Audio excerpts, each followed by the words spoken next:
Good afternoon. I'd like to call the Nacogdoches City Planning and Zoning Commission board meeting together for Monday, September the 10th. It is now 5:01.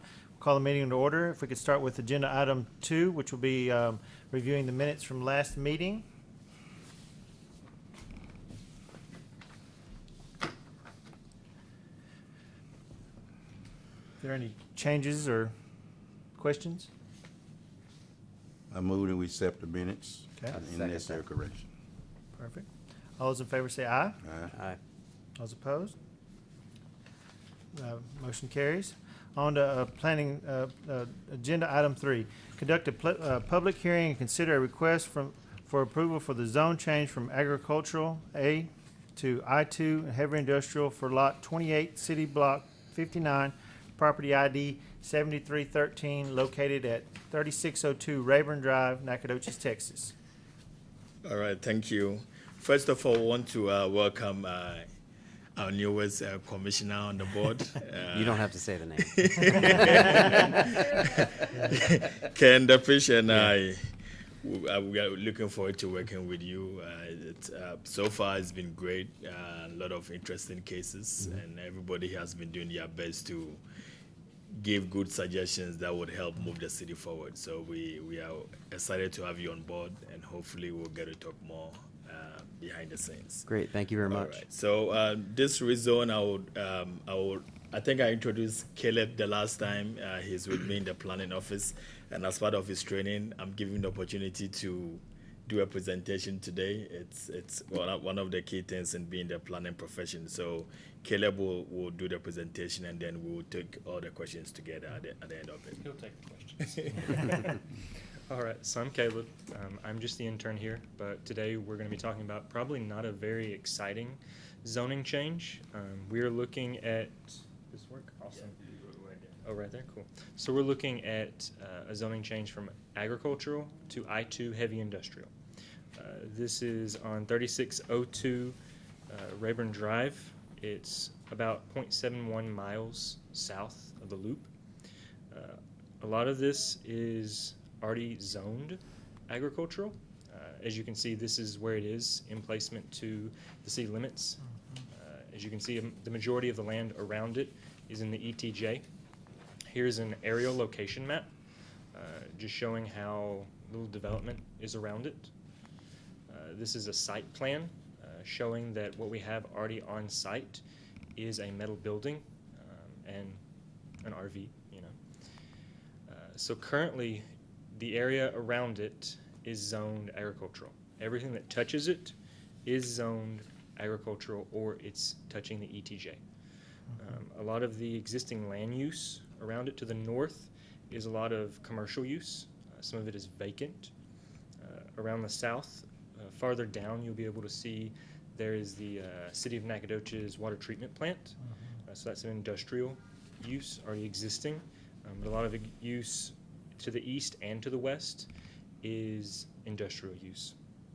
The zoning to the south is agricultural. To the east and to the west is outside the ETJ.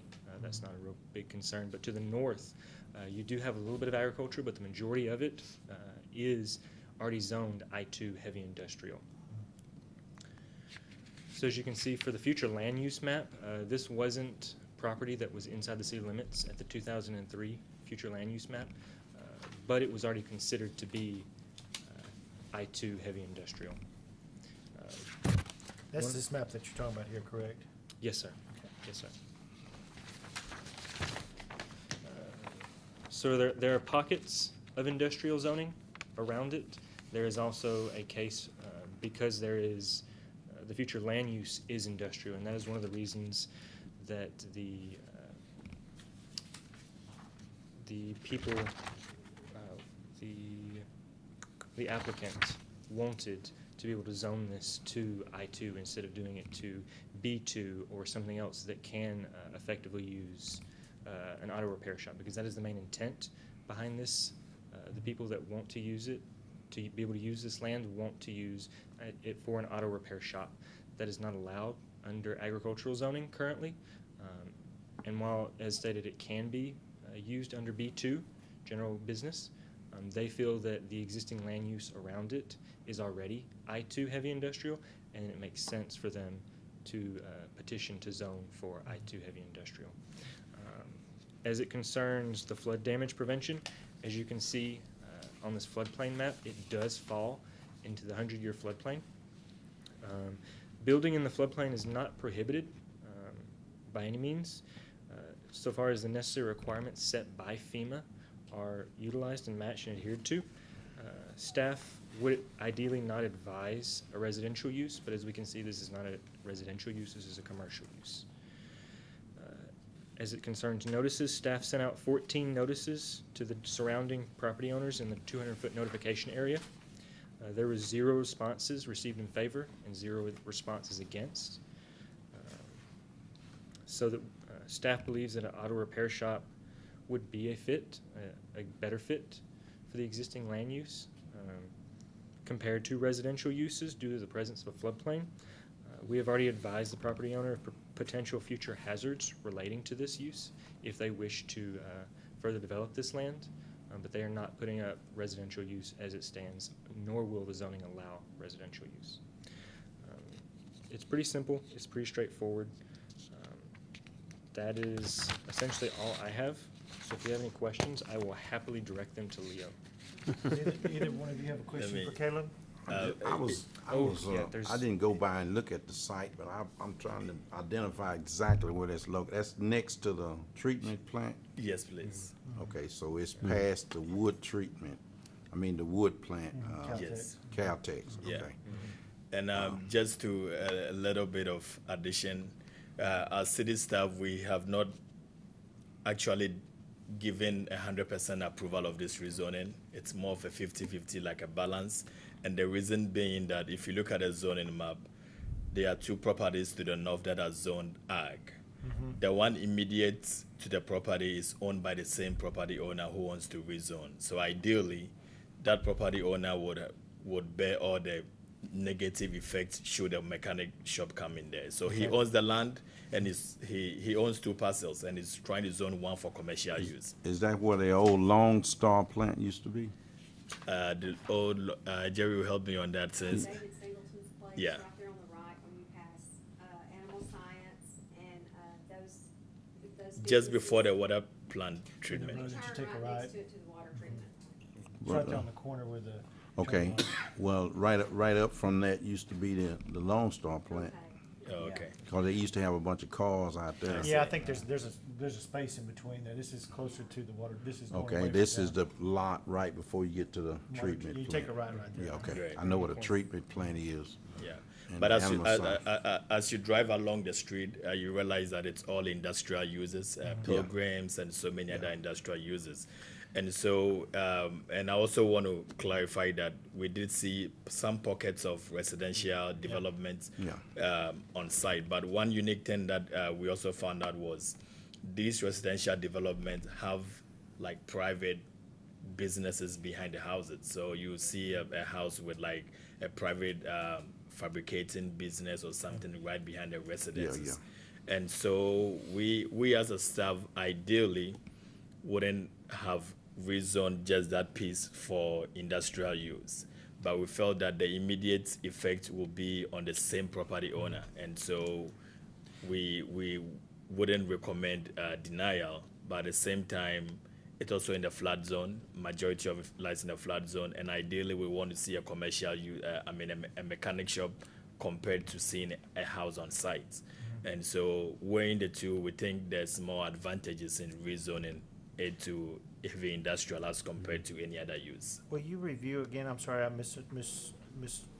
just got the file of me. You said that this property owner that owns this particular property that's in the black outline, he owns a property to the north of that as well? The immediate north, and Okay, he has a house and a business on site.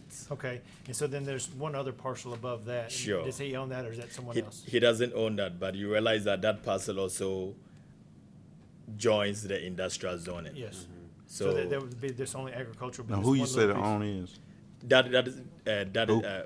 David Singleton. David Singleton, yeah. All right. So there would be one parcel in between. Sure. Understood. Okay, I was just trying to And get my and, and bearings. and that parcel already abuts the heavy industrial Sure. zoning. So the guy that owned that, Bark, Bailey Bart. Bailey Bark, yeah, Bailey used to have cars up there Yeah, at we that, didn't go through the at that old, pictures. Lone Star building, There's a bunch of old cars, yeah. yeah. So I And don't know then, if Bailey's, Past. huh? I think that's on past. That's right past Bailey, but right after you pass Bailey, where that old Lone Star building is the Animal Science, and it's on that corner. Yeah, that's before And you that's get the to reason I was asking, well, did Bailey Oh, okay. own that property too? That's the reason I was asking about And that. then we have some pictures here that I wanted to show. This is the site. The building is already existing for the use. To the this is the water treatment plant's entrance. We have, and that is the property to the north, which is owned by the same applicant who is trying to do the rezone. So we believe any effect of this mechanic shop would be It would mostly be felt affect- just by the mostly same affect person. him, Yeah, not us. exactly. Not anybody else. Yeah.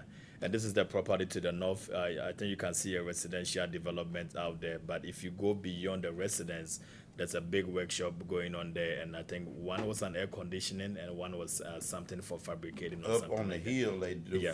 Furniture and stuff like that.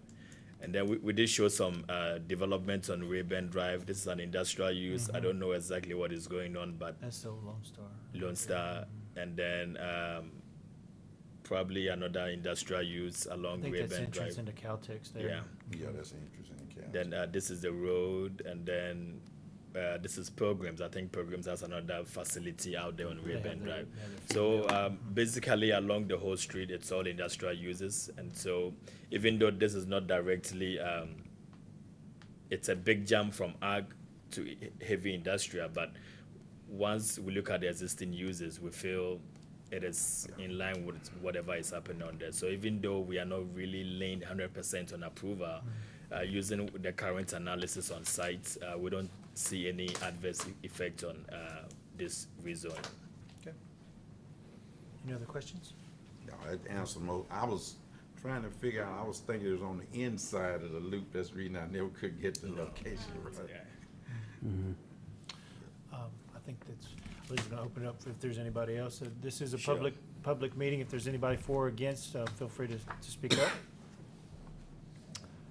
I'm not for or against. Could I comment? Could I make a comment? Please. Okay, all right.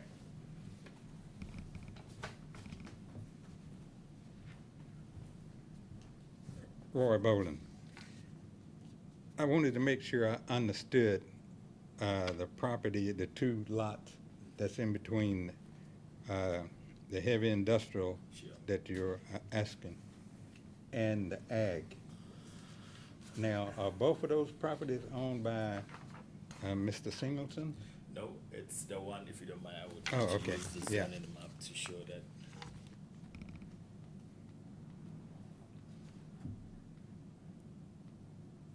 So the property to the are two Mhm. property. The one to the immediate north Okay. is owned by Mr. Singleton. Singleton, and the one up there is owned by somebody else. And the one that owned by Mr. Singleton has structures on it, right? It has a building and a business on it. And it looks like he has a like I don't know what they call a construction Okay. company or something on there. So- And we want to make sure that Mr. Singleton is aware that this is in the floodplain, right? I did call him and informed him about it, and so he's very much aware. Okay.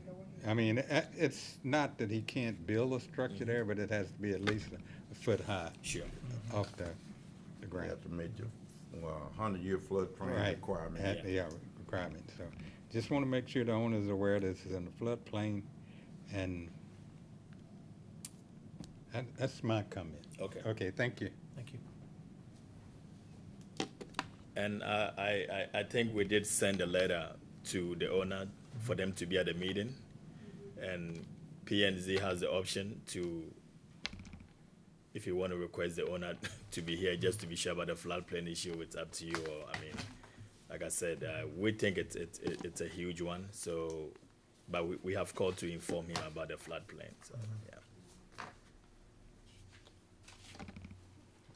Does anyone I else don't have a question? problem if it doesn't affect the people around him, and he owns most of the property around him. Yeah. So I don't. Doesn't appear to be a whole lot of economic use of the property as agricultural. So it seems like It needs to change to either business or industrial, so.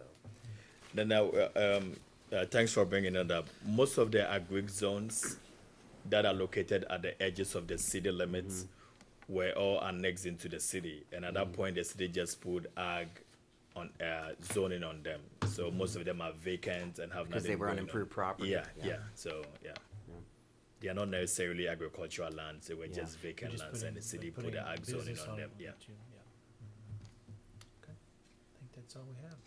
Now, is there anyone want to make a motion for or against? I so moved that we adopt, we accept it. I'll second.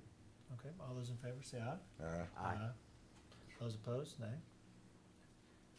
Motion carries. All right. And we'll move on to section number 4, staff briefing on proposed stakeholders meeting. Great. So,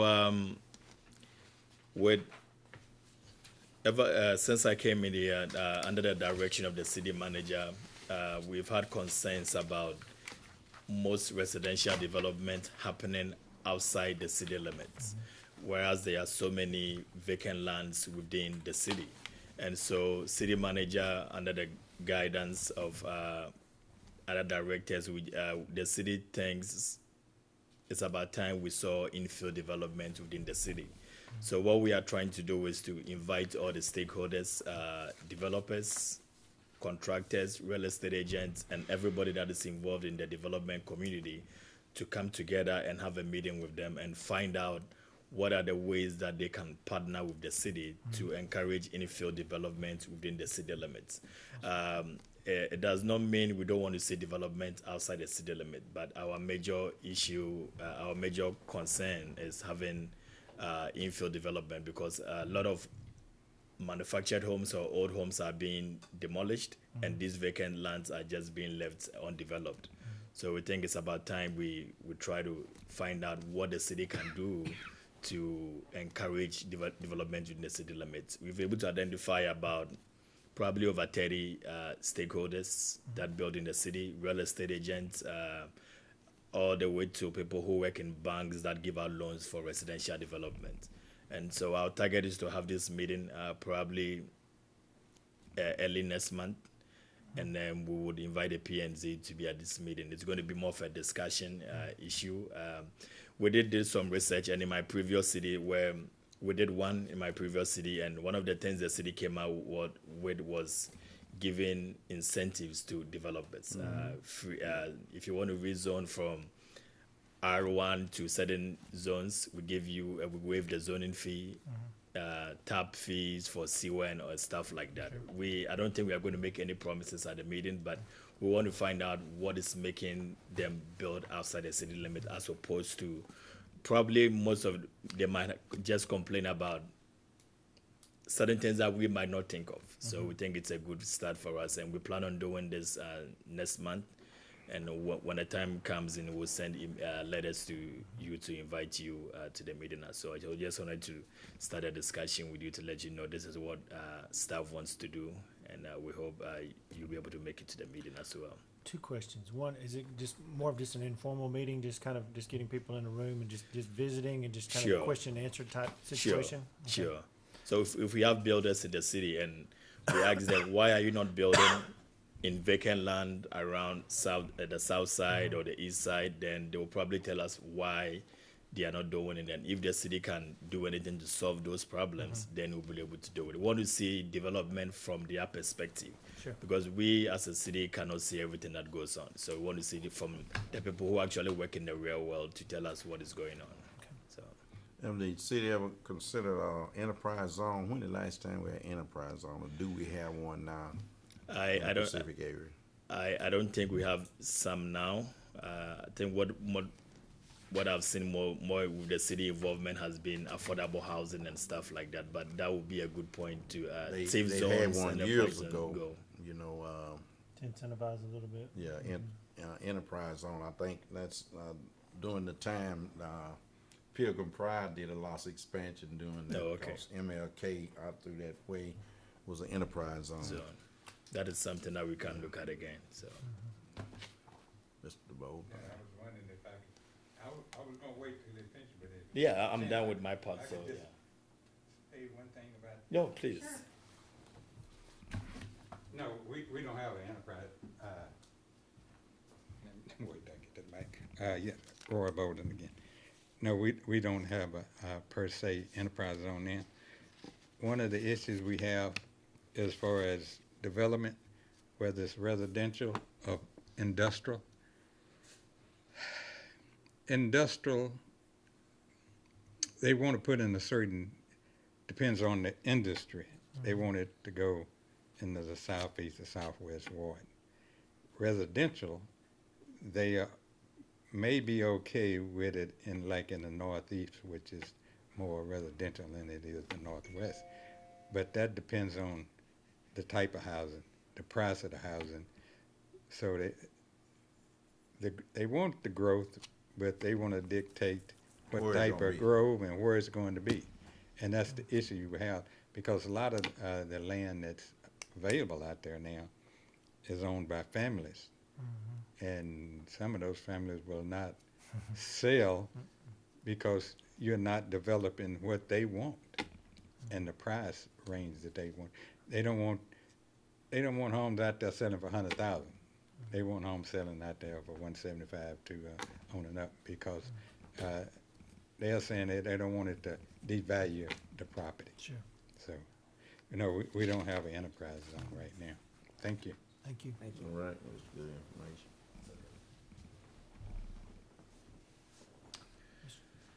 Mr. McKee, any other? No, that'll be all. So I'll keep you updated on how things go. Once we get the dates, we'll be sending out letters, and we would hope you come over and contribute in as much as Where you will that can. meeting be? Do you know where it'll be held? It's going to be right here. Okay. Yeah. Okay. Hopefully, we are targeting a lot of people to come. Yes, and say Yeah, maybe so- hopefully a full house, huh? Yeah, we are promising what dinner with everything. Courtesy Jerry sponsoring the dinner. So Jerry's cooking. Dancing. okay, and that'll be all. Yeah. Wonderful, thank you. All right. Any other thoughts or concerns?